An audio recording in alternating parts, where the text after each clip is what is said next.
নমস্কার। ঠাকুরের বাণী ইউটিউব চ্যানেলের সকল দর্শক, ভক্ত এবং শ্রোতাবৃন্দদের জানাই আন্তরিক প্রণাম ও শুভেচ্ছা। আজ আমরা এমন একটি বিষয় নিয়ে আলোচনা করব যা নিয়ে বহু মানুষ আজও বিভ্রান্ত। অনেকেই প্রশ্ন করেন, স্বামী বিবেকানন্দ মাছ মাংস খেতেন, তিনি আবার কেমন সন্ন্যাসী? এই প্রশ্নটি নতুন নয়। স্বামীজির জীবনদশাতেও এমন সমালোচনা ছিল, আজও আছে। কিন্তু সত্যিই কি একজন মানুষের আধ্যাত্মিক মহত্ব বিচার করা হয় তিনি কি খেতেন, কি পোশাক পরতেন, অথবা কোন সামাজিক নিয়ম তিনি মেনে চলতেন তার দ্বারা? নাকি বিচার করা উচিত তার চরিত্র, আদর্শ, ত্যাগ, কর্ম এবং মানব কল্যাণে তার অবদানের দ্বারা?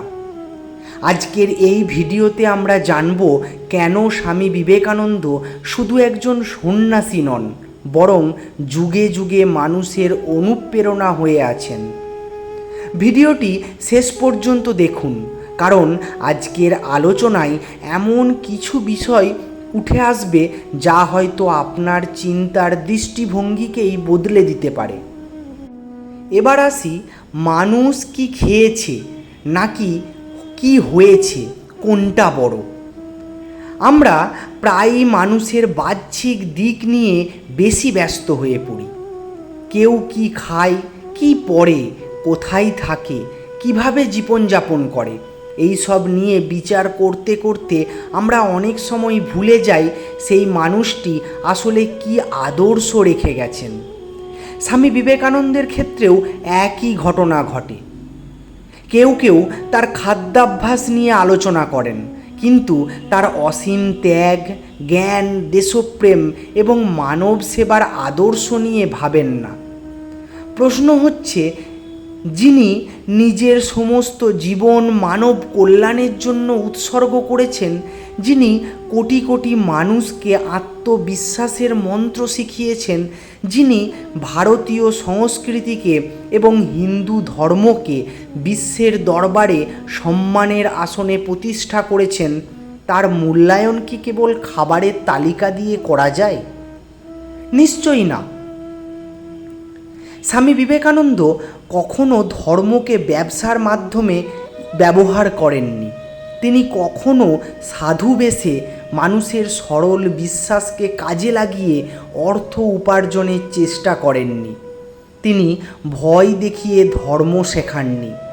তিনি বলেননি, আমাকে না মানলে তোমাদের সর্বনাশ হবে, বরং তিনি বলেছেন, নিজের ওপর বিশ্বাস রাখো। তিনি মানুষের মধ্যে আত্মসম্মান জাগাতে চেয়েছিলেন। তার কাছে ধর্ম মানে ছিল না কোনো কুসংস্কার, ধর্ম মানে ছিল না কোনো অন্ধবিশ্বাস, ধর্ম মানে ছিল না কোনো ভয়। তার কাছে ধর্ম মানে ছিল শান্তি, সাহস, সত্য এবং মানুষের সেবা। 1893 সালে শিকাগোর ধর্মসভায় দাঁড়িয়ে স্বামী বিবেকানন্দ যখন বলেছিলেন, sister and brothers of America, তখন কয়েক হাজার মানুষ করতালি দিয়ে সভাকক্ষ মুখরিত করে তুলেছিলেন। কারণ তারা শুধু একজন বক্তাকে দেখেননি, তারা দেখেছিলেন এমন একজন মানুষকে যিনি নিজের জাতি, নিজের সংস্কৃতি এবং নিজের ধর্মের প্রতি গভীর আস্থা রাখতেন। স্বামীজি বিশ্বকে দেখিয়েছিলেন, ভারত কোনো ভিক্ষুক জাতি নয়, ভারত জ্ঞান ও আধ্যাত্মিকতার ভূমি। তিনি ভারতবাসীকে শিখিয়েছিলেন, নিজেকে ছোট ভাবো না, নিজের ঐতিহ্যকে লজ্জার বিষয় মনে করো না। স্বামীজির অন্যতম প্রধান শিক্ষা ছিল, দুর্বলতা হলো পাপ। তিনি বারবার বলতেন, যে ধর্ম মানুষকে দুর্বল করে সে ধর্ম প্রকৃত ধর্মই নয়। যে চিন্তা মানুষের আত্মবিশ্বাস নষ্ট করে সেটিও কল্যাণকর নয়। তিনি চেয়েছিলেন যুব সমাজ শক্তিশালী হোক, শুধু শরীরে নয়, মনে, চরিত্রে এবং আদর্শে। তিনি বলেছিলেন, তোমাদের পেশি লোহার মতো শক্ত হোক, স্নায়ু ইস্পাতের মতো দৃঢ় হোক। কারণ তিনি জানতেন দুর্বল মানুষ বড় কাজ করতে পারে না। অনেকেই জানেন না স্বামী বিবেকানন্দের আধ্যাত্মিক জীবনে মা কালীর বিশেষ স্থান ছিল। প্রথম জীবনে তিনি অনেক মাকে প্রশ্ন করতেন, কিন্তু পরবর্তীকালে তিনি উপলব্ধি করেছিলেন মা কালী কেবল কোনো মূর্তি নন, তিনি শক্তির প্রতীক, তিনি সৃষ্টি, পালন ও লয়ের মহাশক্তি। স্বামীজি বিশ্বাস করতেন যে ব্যক্তি জীবনের সংগ্রামের মুখোমুখি দাঁড়াতে চায় তাকে শক্তির উপাসনা করতে হবে, আর এই শক্তির অন্যতম প্রতীক হলেন মা কালী। স্বামীজি যুব সমাজকে গীতা পড়ার জন্য উৎসাহিত করতেন, কারণ গীতা শুধু ধর্মগ্রন্থ নয়, গীতা হলো জীবনের যুদ্ধক্ষেত্রে দাঁড়িয়ে সঠিক সিদ্ধান্ত নেওয়ার শিক্ষা। গীতা আমাদের শেখায় কর্তব্য পালন, আত্মসংযম, নিঃস্বার্থ কর্ম এবং ঈশ্বরের প্রতি ভক্তি। আজকের দিনে যখন মানুষ সামান্য বাধায় ভেঙে পড়ে, তখন গীতার শিক্ষা আরও বেশি প্রাসঙ্গিক হয়ে পড়ে। স্বামীজির জীবনের সবচেয়ে বড় লক্ষ্য ছিল যুবকদের জাগিয়ে তোলা। তিনি জানতেন যুব সমাজ জেগে উঠলে জাতি জেগে উঠবে। তাই তিনি বলেছিলেন, উঠো, জাগো এবং লক্ষ্য না পাওয়া পর্যন্ত থেমো না। এই একটি বাক্য আজও লক্ষ লক্ষ তরুণের জীবনে শক্তির উৎস। যখন ব্যর্থতা আসে, যখন হতাশা আসে, যখন সবাই নিরুৎসাহী করে, তখন স্বামীজির এই বাণী নতুন করে আমাদের পথ দেখায়। স্বামীজি মনে করতেন সন্ন্যাস মানে পালিয়ে যাওয়া নয়।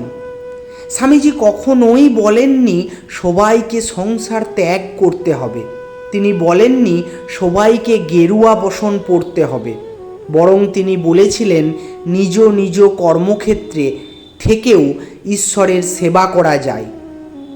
একজন শিক্ষক তার কর্মের মাধ্যমে ঈশ্বর সেবা করতে পারেন, একজন চিকিৎসক তার রোগী সেবার মাধ্যমে ঈশ্বর সেবা করতে পারেন, একজন কৃষক, শ্রমিক, ব্যবসায়ী সকলেই সৎভাবে কাজ করে ঈশ্বরের পথে চলতে পারেন। এটাই ছিল স্বামীজির বাস্তব ধর্ম। আজ এত যুগ পরেও কেন স্বামী বিবেকানন্দ এত প্রাসঙ্গিক এই সমাজে? আজকের পৃথিবীতে মানুষ ক্রমশ উদ্বিগ্ন, হতাশ এবং আত্মবিশ্বাসহীন হয়ে পড়ছে। এই সময় স্বামীজির শিক্ষা নতুন করে প্রাসঙ্গিক হয়ে ওঠে। তিনি আমাদের শেখান ভয়কে জয় করতে, নিজেকে বিশ্বাস করতে, অন্যের কল্যাণে কাজ করতে, মানুষকে ভালোবাসতে, দেশকে ভালোবাসতে এবং সর্বোপরি নিজের অন্তর্নিহিত ঈশ্বরকে উপলব্ধি করতে। তাই আজ যদি কেউ প্রশ্ন করেন স্বামী বিবেকানন্দ কী খেতেন, তাহলে তার চেয়ে বড় প্রশ্ন হওয়া উচিত স্বামী বিবেকানন্দ আমাদের কী শিখিয়েছেন। তিনি শিখিয়েছেন সাহস, তিনি শিখিয়েছেন আত্মবিশ্বাস, তিনি শিখিয়েছেন কর্ম, তিনি শিখিয়েছেন মানব সেবা, তিনি শিখিয়েছেন ধর্ম মানে ভয় নয়, ধর্ম মানে ভক্তি, ধর্ম মানে বিভেদ নয়, ধর্ম মানে মানবতা। এই কারণেই স্বামী বিবেকানন্দ কেবল একজন সন্ন্যাসী নন, তিনি এক যুগনায়ক, তিনি এক চিরন্তন প্রেরণা, তিনি লক্ষ কোটি মানুষের হৃদয়ের জাগরণ। স্বামী বিবেকানন্দের শ্রীচরণে জানাই শত কোটি প্রণাম। জয়তু স্বামীজি, জয়তু মানব ধর্ম, জয়তু শক্তি, সাহস ও কর্মের আদর্শ। ভিডিওটি আজ এইখানেই শেষ করলাম। ভিডিওটি যদি আপনাদের ভালো লেগে থাকে তাহলে লাইক, শেয়ার করুন এবং চ্যানেলটি সাবস্ক্রাইব করতে ভুলবেন না। প্রতিদিন ঠাকুর মা স্বামীজির জীবন বাণী এরকম আধ্যাত্মিক আরও ভিডিও পেতে এই চ্যানেলটি সাবস্ক্রাইব করে আমাদের পাশে থাকুন। ভালো থাকুন, সুস্থ থাকুন, এই প্রার্থনা জানাই ঠাকুর মা স্বামীজির কাছে। ধন্যবাদ।